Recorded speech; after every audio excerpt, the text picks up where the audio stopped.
मेरे पीछे जो आप पैलेस देख रहे हैं ये शीश महल है। इसके अंदर जो शीशे लगे थे वो बादशाह अकबर ने सीरिया से मंगवाए थे। इस महल की दीवारों पर आपको जो आयताकार डिजाइन दिख रही है, दरअसल इसी डिजाइन में बेहद कीमती शीशे जड़े हुए थे जो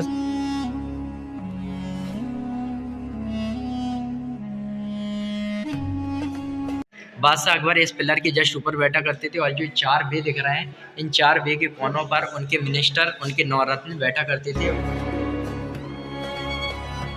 जी हाँ दोस्तों, ये जो आपको पैलेस दिख रहा है ये खजाना महल है।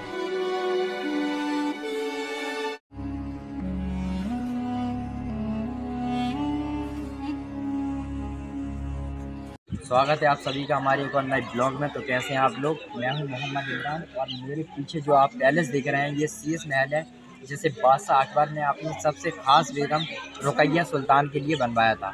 रुकैया सुल्तान पहली मुस्लिम बीवी थी बादशाह अकबर की, और उनके अलावा उनकी 2 बीवियाँ और थीं। बादशाह अकबर की 3 बीवियाँ थीं, जिनमें सबसे पहली बीवी रुकैया सुल्तान थी, जो कि बादशाह अकबर की पहली बीवी थी। और उनके अलावा 2 बीवियाँ और थीं, मरियम जो कि क्रिश्चियन थी गोवा से, और इसके अलावा एक हिंदू रानी थी जोधाबाई, जो कि उनकी बाद में काफ़ी ख़ास बीवी हो गई थी।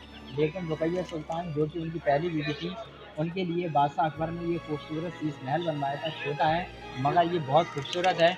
इसके अंदर जो शीशे लगे थे वो बादशाह अकबर ने सीरिया से मंगवाए थे। तो आइए इस महल को एक्सप्लोर करते हैं और हम आपको दिखाते हैं कि इस महल को कितनी खूबसूरती से बनाया गया है। आपको दिख रहा होगा इस महल में कितनी खूबसूरती से बारीकी कलाकारी को अंजाम दिया गया है। ये एक फारसी डिज़ाइन है और इस पिलर में कितनी खूबसूरती से फूल पत्तियों को तराशा गया है। और इसके नीचे जो ये बाउल बने हैं ये हिंदू डिज़ाइन है। और आइए ये शीश महल को आपको दिखाते हैं। ये शीश महल के अंदर का व्यू है। तो दोस्तों ये सुंदर दृश्य शीश महल का है, जिसे पूरी तरह से लाल पत्थर से बनवाया गया था। और इस महल की दीवारों पर आपको जो आयताकार डिजाइन दिख रही है, दरअसल इसी डिजाइन में बेहद कीमती शीशे जड़े हुए थे, जो शहंशाह जलालुद्दीन के द्वारा सीरिया से मंगवाकर इस सुंदर महल की दीवारों में जड़वाए गए थे, जिन्होंने इस छोटे से महल को बेहद खूबसूरत बना दिया था। तथा इसके अलावा इस महल की दीवारों में पक्षियों के चित्रों में बेहद कीमती हीरे व रत्न जड़े हुए थे, जिन्होंने इस महल की उत्कृष्टता को चरमोत्कर्ष पर पहुंचा दिया था। लेकिन जब ब्रिटिश भारत आए तो वो यहाँ से सारे कीमती शीशे, हीरे व रत्न को लूटकर ब्रिटेन ले गए और इस महल को खाली दीवारों के साथ छोड़ दिया। दोस्तों अभी आपने जो महल देखा वो तुर्की सुल्ताना रुकैया सुल्तान का पैलेस था, जैसे बादशाह अकबर ने बनवाया था। उसे शीश महल इसलिए कहते हैं क्योंकि उसके अंदर बेहद कीमती शीशे लगे थे, जैसे बादशाह अकबर ने सीरिया से मंगवाकर लगवाया था। और अभी हम जा रहे हैं दीवाने खास को एक्सप्लोर करने, और मेरे पीछे जो आपको ये दिख रहा है ये दीवाने खास है। तो आइए चलते हैं दीवाने खास को एक्सप्लोर करते हैं। मेरे पीछे जो आपको 2 मंजिला इमारत दिख रही है ये दरअसल 1 मंजिली इमारत है। इसके अंदर एक पिलर है जिसके ऊपर बादशाह अकबर बैठकर अपने 9 रत्नों के साथ मीटिंग किया करते थे। तो आइए इस दीवाने खास को एक्सप्लोर करते हैं और आपको दिखाते हैं कि ये दीवाने खास अंदर किस तरह से बना हुआ है।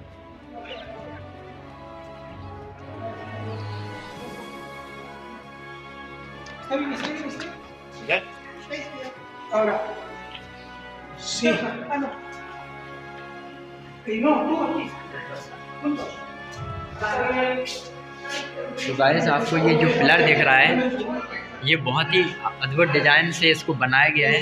इस एक ही पिलर के ऊपर बादशाह अकबर इसके जस्ट ऊपर बैठा करते थे।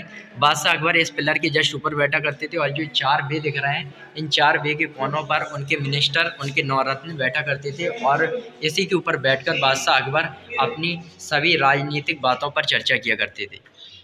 तो गाइस दीवाने खास के अंदर शहंशाह जलालुद्दीन अकबर खास लोगों के साथ मीटिंग किया करते थे।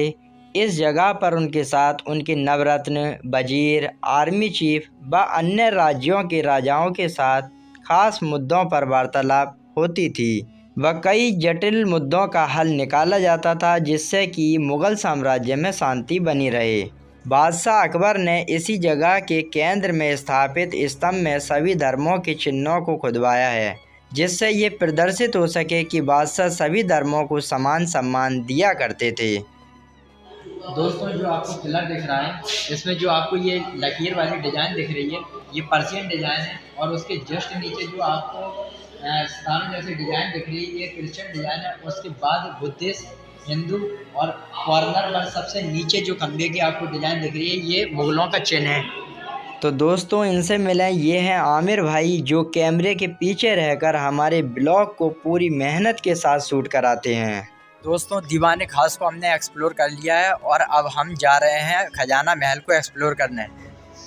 जी हाँ दोस्तों, ये जो आपको पैलेस दिख रहा है, ये खजाना महल है। बादशाह अकबर के दौर में इस महल के अंदर खजाना रखा जाता था। ये महल भी पूरा लाल पत्थर से बना हुआ है और इसके अंदर भी काफ़ी अच्छी कलाकारी की गई है मुग़ल दौर की। और हम आपको बताते हैं कि इसमें खजाना कहाँ कहाँ रखा जाता था। तो आइए दोस्तों हम आपको दिखाते हैं कि मुग़ल दौर में इस महल के अंदर खजाना कहाँ रखा जाता था। ये जो आपको अलमारी दिख रही है और ये जो पत्थर है, इसको हटाने के बाद ये इसके अंदर काफ़ी बड़ा होल है, जिसके अंदर रानियों के गहने, सोने चांदी के गहने और हीरे जवाहरात और कीमती मोती जवाहरात और सोने के सिक्के इन्हीं अलमारियों के अंदर रखे जाते थे। और ऐसी ही अलमारी इसके कोने कोने पर है। और यहाँ पर एक स्टोन हटा हुआ भी है, जिसके अंदर हम आपको दिखाते हैं कि ये कितना गहरा है।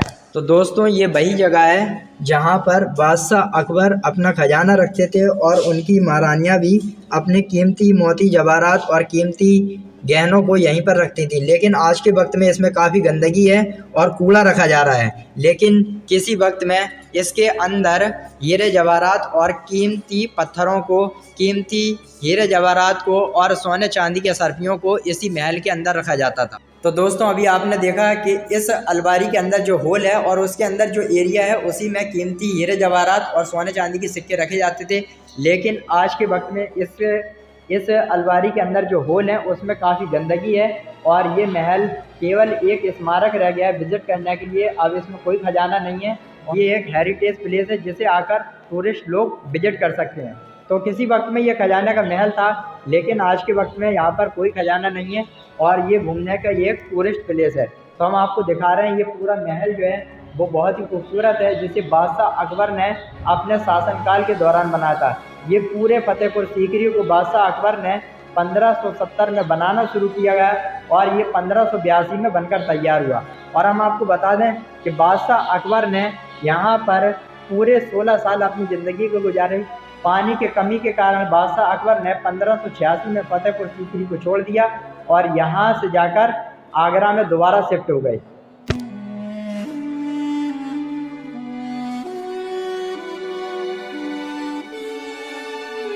तो गाइज़ इन्हीं पैलेसेस को कवर करने के साथ हमारा ये ब्लॉग भी कंप्लीट हो चुका है। आई होप आपको हमारा ये ब्लॉग पसंद आएगा। हमने अपनी पूरी ताकत झोंकी है अपने ब्लॉग को कंप्लीट करने के लिए और पूरी कोशिश की है कि आपको ट्रू नॉलेज दी जाए और आप लोग हमें सपोर्ट करें। अगर आप लोग हमें सपोर्ट करेंगे तो हम इसी तरह से और भी हिस्टोरिकल प्लेसेस को आपके सामने लेकर आएंगे अपने ब्लॉग में और ज़्यादा से ज़्यादा बेहतर चीज़ों को एक्सप्लोर करेंगे, जिनसे लोग अभी तक परिचित नहीं है या परिचित हैं तो वो इतने अच्छे तरीके से नहीं जानते कि ये भी बादशाह अकबर ने बनवाया था या यहाँ पर ये चीज़ भी बनी हुई है। तो हमारी कोशिश यही रहेगी, हम आपको बेटर फीडबैक दें, आप लोग हमें सपोर्ट करें ताकि हम और बेहतर स्तर पर अपने ब्लॉग को शूट कर सकें और भारत की बेहतर और खूबसूरत जगहों को अपने ब्लॉग में कैप्चर करें। तो आप लोग हमें ज़्यादा से ज़्यादा सपोर्ट करें और हमारे चैनल को एक बार ज़रूर सब्सक्राइब कर लें, क्योंकि उससे हमें मोटिवेशन मिलता है और हम इसी तरह से नई जगह के नए ब्लॉग आपके सामने लाते रहेंगे। और आप लोग हमें सपोर्ट करें और हमारे चैनल को सब्सक्राइब करें और हमारी वीडियो को शेयर करना ना भूलें। तो मिलते हैं नेक्स्ट ब्लॉग में। जय हिंद।